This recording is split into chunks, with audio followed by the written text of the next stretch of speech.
નમસ્તે બાળ દોસ્તો, કેમ છો? ગઈકાલે આપણે જોયું હતું કે કવિતાનું ગાન કર્યું હતું અને થોડી સમજ મેળવી હતી. આજે આપણે કવિતાની વિસ્તૃત સમજ મેળવીશું અને તેના પ્રશ્નોના જવાબની ચર્ચા કરીશું. તો આવો સૌપ્રથમ કવિવર રાજેન્દ્ર શાહનું આ ગાન શેરીએ આવે સાદ આપણે સૌ શાંતિથી સાંભળીશું.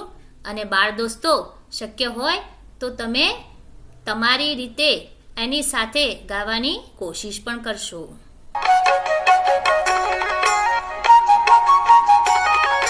કુંજમાં કોયલ બોલતી એનો શેરીએ આવે સાદ, હાલની આંબા વાડીએ હજી પોરને તાજી યાદ.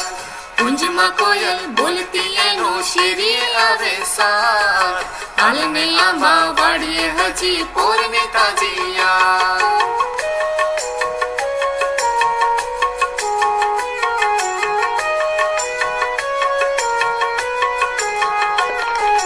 પાંદડું એ નહીં પીખીએ એવો ઝૂલતો એનો મોર, કોઈને મોટા મરવા અને કોઈને છે અંકોર.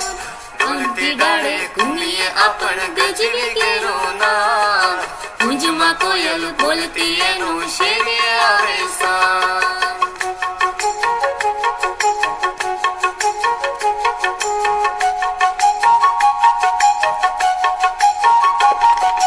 ઘરનું નાનું આંગણું ગમે, મોકળું મોટું વન, કોઈનું એ રંજાડ નહીં ને ખેલવા મળે ધન. હાલીએ પેરું કાયર જે કોઈ હોય તે રહે બાદ, કુંજમાં કોયલ બોલતી એનો શેરીએ આવે સાદ. બાળ દોસ્તો, આ કવિતામાં કોયલનો મધુર અવાજ અને આંબાવાડીના દ્રશ્યો ગામડાની શેરીઓમાં પ્રાણ પૂરે છે. જીવનની મનોરંજક ક્ષણો અને પ્રકૃતિની સુંદરતાની ઉજવણી કરે છે. બાળ દોસ્તો, તમે આ કાવ્યમાં જોઈ શકો છો કે પાંદડું એ નહીં પેખીએ એવો ઝૂલતો એનો મોર, કોઈને મોટા મરવા અને કોઈને છે અંકોર. તમે અહીં જોઈ શકો છો બાળ દોસ્તો કે આ આંબાવાડિયામાં પાંદડું એ પેખીએ એટલે એ પાંદડું પણ દેખાય, પાંદડામાં મોર દેખાય છે. એમાં ઘટાદાર આંબામાં આવો મોર એવો લાગ્યો છે કે પાંદડું પણ દેખી શકાતું નથી. પેખીએ એટલે દેખી શકાતું નથી. કોઈને મોટા મરવા અને કોઈને છે અંકોર. બાળ દોસ્તો, મરવા એટલે શું?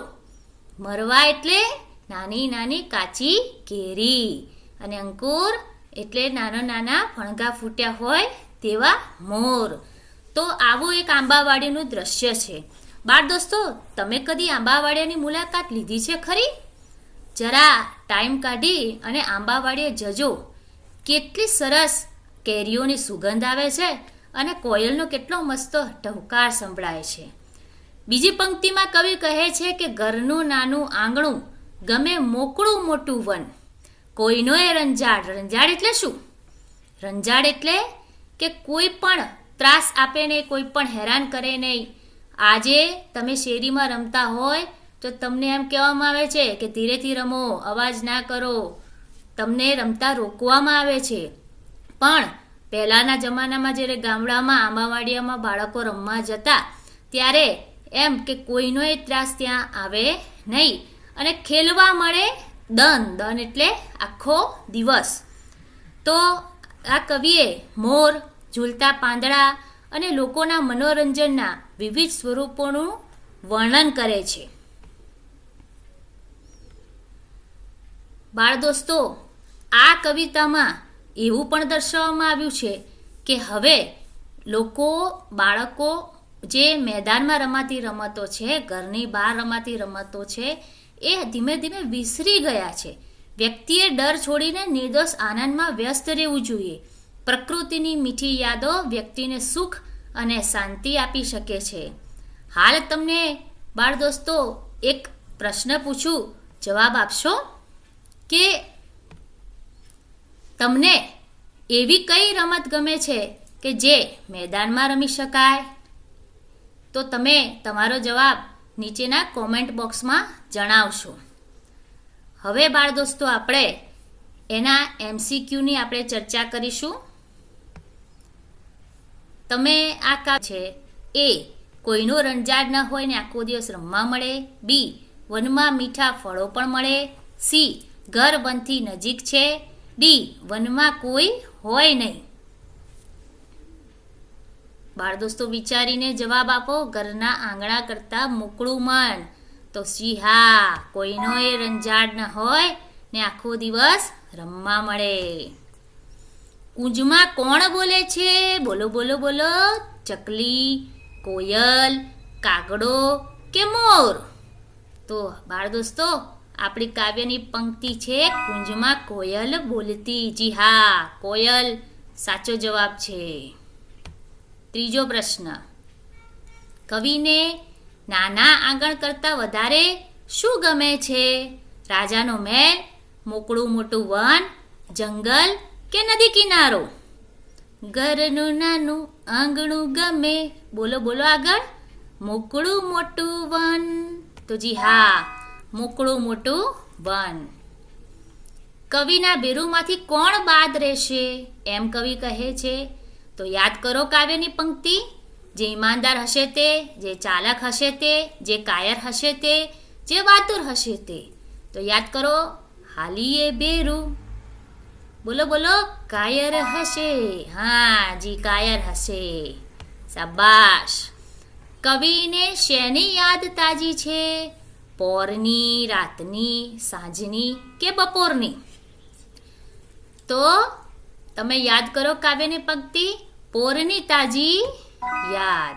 શાબાશ, તમે બહુ જ હોશિયાર છો. ઝાડનું પાંદડું ન જોઈ શકાય એવું શું ઝૂલે છે? તો યાદ કરો કાવ્યની પંક્તિ. પાંદડું એ નહીં, પેખીએ એવો. બોલો બોલો. એ ફળો, ડાળીઓ, કોયલ કે આંબાનો મોર? તો જી હા, આંબાનો મોર. કવિ ક્યાં જવા માટે કહે છે? મંદિરમાં, જંગલમાં, આંબાવાડીએ કે નદી કિનારે? જવાબ બોલો ફટાફટ. જી હા, આંબાવાડીએ. અને છેલ્લો પ્રશ્ન, કવિને ક્યાં સાદ આવે છે? ગામમાં, જંગલમાં, વાડીએ કે શેરીએ? તો જી હા, આપણી કાવ્યનું નામ જ છે શેરીએ આવે સાદ. ખૂબ સરસ. અહીંયા આપણી 8માંથી 8. ખૂબ સરસ. મિત્રો, જો તમને આ ચેનલમાં વિડીયો પસંદ આવ્યો હોય તો આ ચેનલને પ્લીઝ લાઇક, શેર અને સબસ્ક્રાઈબ કરતા રહેજો. હવે આગામી આ ચેનલમાં શેરીએ આવે સાદ સ્વઅધ્યયન પોથીનું સોલ્યુશન તમને સમજાવવામાં આવશે અને સાથે સાથે ઇંગ્લિશના વિડીયો પણ આ ચેનલમાં આપણે અપલોડ કરતા રહીશું. તો જેથી કરી તમે તમારા દરેક ગ્રુપમાં આ ચેનલને લાઇક, શેર અને સબસ્ક્રાઈબ કરજો. આવજો.